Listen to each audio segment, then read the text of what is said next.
Kita masuk ke submateri berikutnya tentang gaya Lorentz atau gaya magnetik.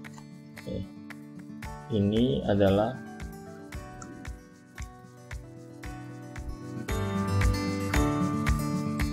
timbul karena ada I, B,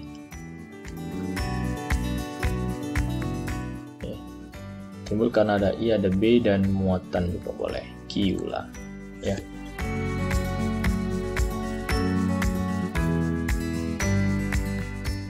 Maka pada gaya Lorentz, bagaimana kalau seandainya terjadi, nah jadi kasus yang pertama itu adalah gaya Lorentz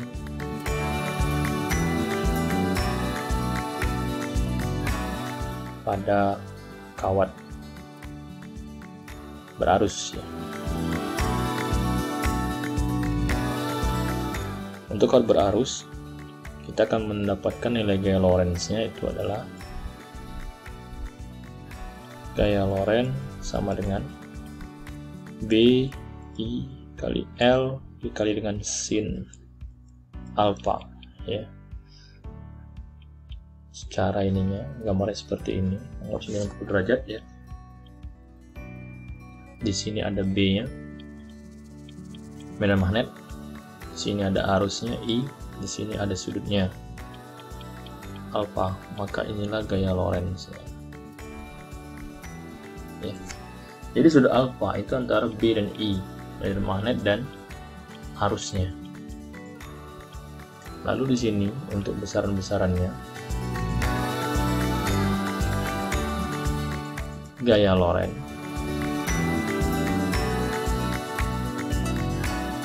satuannya adalah Newton,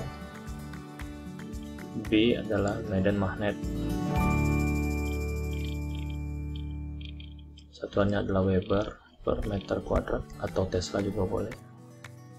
I kuat arus, L adalah panjang kawat ya, meter satuan.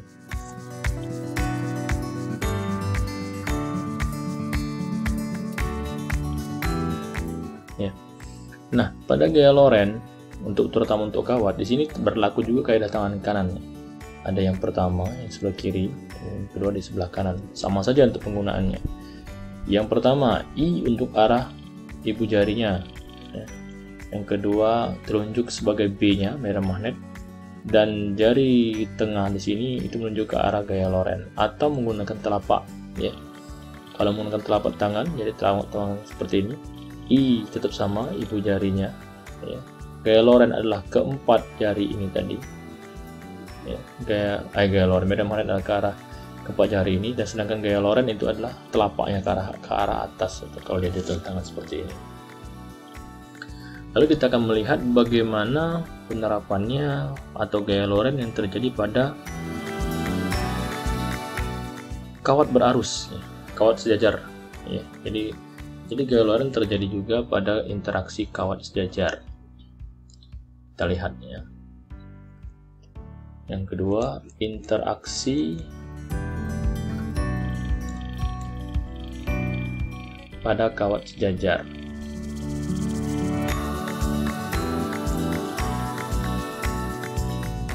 Maka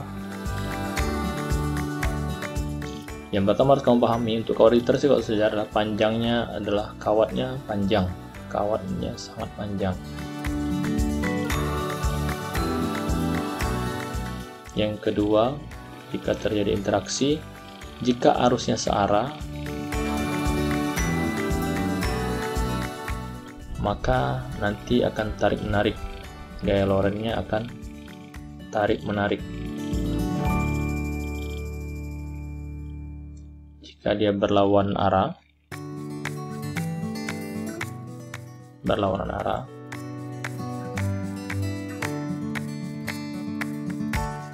maka gaya Lorentz-nya adalah tolak-menolak. Ya. Lalu bagaimana untuk formulasinya? Saya kasih contoh untuk gambarannya. Contohnya seperti ini misalkan. Ada dua buah kawat I1, di sebelah sini adalah I2.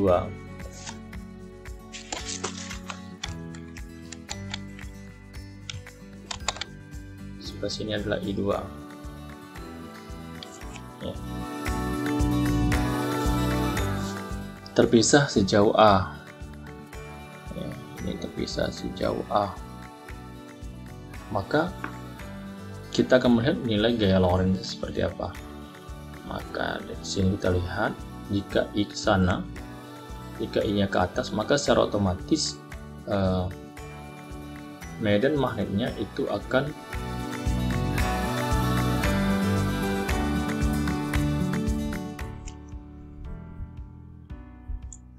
kalau seperti itu, medan magnetnya akan keluar bidang. Untuk yang mana yang keluar bidang? Keluar yang bidang itu untuk yang ini, ya, dot, artinya di sini medan magnetnya dot.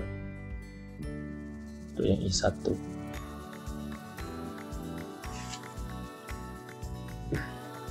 Untuk yang I2 bagaimana? B-nya, medan magnetnya. Untuk yang I2, medan magnetnya adalah masuk cross. Oke, medan magnetnya masuk ke dalam. B-nya seperti itu. Jika I-nya ke atas, B-nya masuk, maka secara otomatis gaya Lorentz-nya ke sini. Gaya Lorentz 21. Untuk yang ini adalah gaya Lorentz-nya kemana? Gaya Lorentz juga ke sana, ke kanan. Gaya Lorentz 12.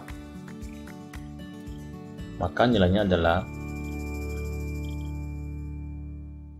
F per L sama dengan mu 0 dikali dengan I1 dikali dengan I2 per 2 pi dikali dengan A, ya.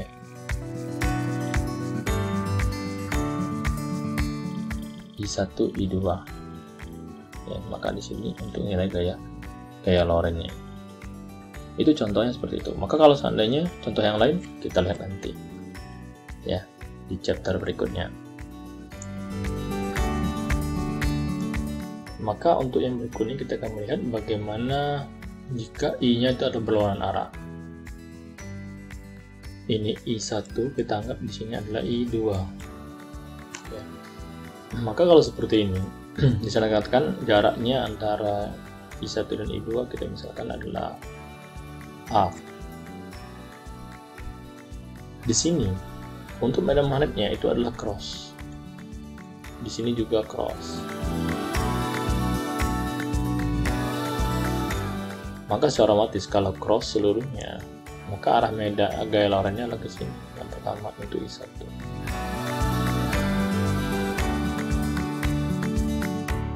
Yang kedua juga sama, arahnya ke sana. Gaya Lorentz.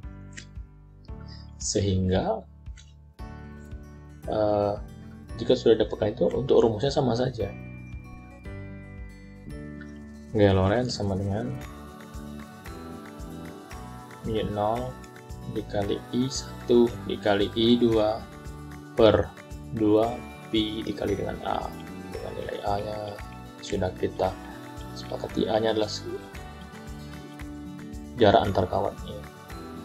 Jadi di sini untuk keterangannya saya ambil saja satu persatu. A adalah jarak antar kawat.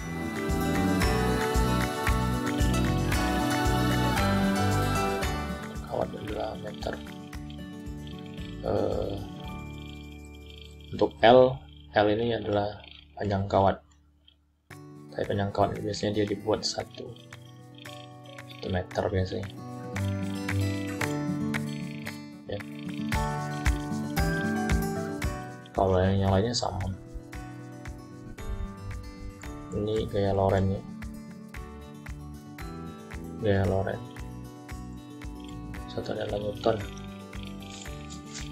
Nah, itu untuk interaksi kawat arus yang berlawanan arah dan yang searah. Jadi, gaya Lorentz pada kawat berarus itu seperti ini untuk secara formulasinya dan rumusnya.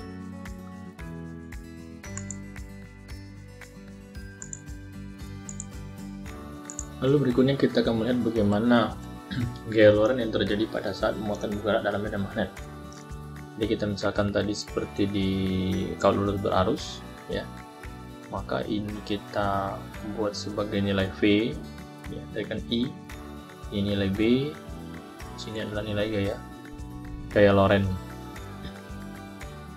Maka sudutnya ini alfanya. Maka secara formulasi untuk gaya Lorentz pada muatan yang bergerak dalam medan magnet itu nilainya seperti ini. Gaya Lorentz sama dengan medan magnet dikali dengan muatan dikali dengan kecepatannya dikali dengan sin alfa, ya. Saya buat yang ini saja, yang belum tahu saja. V adalah kecepatan, satuannya adalah meter per sekon. Untuk Q adalah muatan, muatannya adalah satuannya coulomb.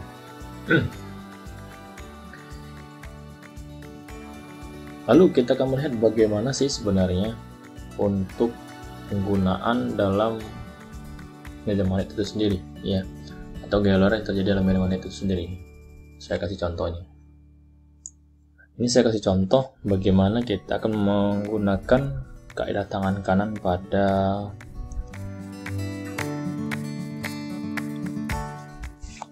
muatan yang bergerak dalam medan magnet. Kita misalkan saja cross adalah masuk, ya, maka medan magnetnya masuk, ini B, kita buat sini saja B nya, tidak ada masalah. B dan V itu dia masuk bidang, ya. B nya masuk bidang, V nya ke arah sana. Maka kalau V nya ke arah situ, maka secara otomatis gaya Lorentz nya adalah ke arah sini, gaya Lorentz nya. Lalu untuk yang soal B sama saja, medan magnetnya masuk, ya, medan magnetnya masuk, V nya ke arah atas, ibu jari ke situ, maka secara otomatis gaya Lorentz nya adalah ke arah sini.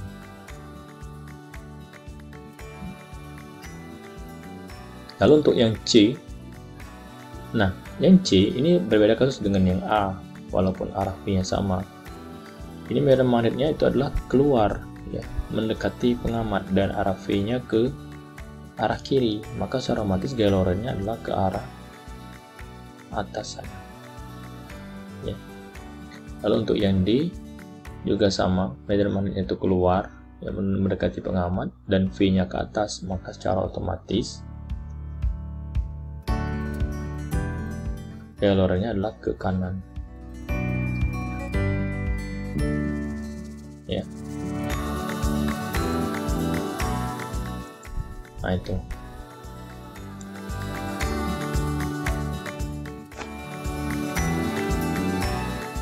Terima kasih untuk waktunya. Nanti kita lanjutkan lagi di slide berikutnya.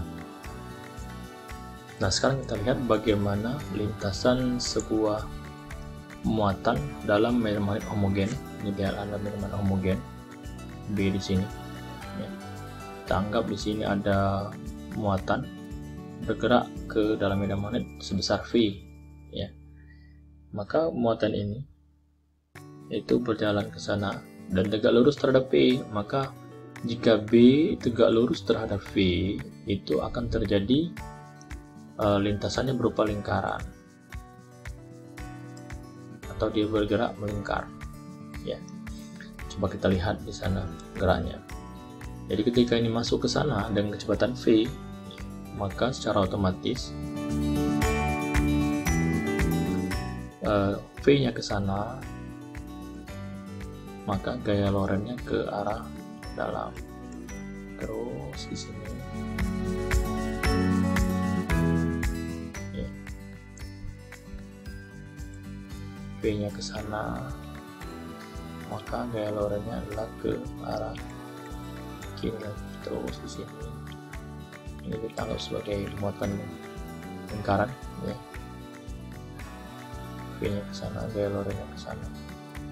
Jadi seperti ini, V nya ke bawah, gaya Lorentz nya ke arah pusat. Nah, itu kasus itu yang terjadi pada gaya Lorentz untuk muatan yang melingkar, ya. Kalau tidak cukup, saya bahas di video berikutnya.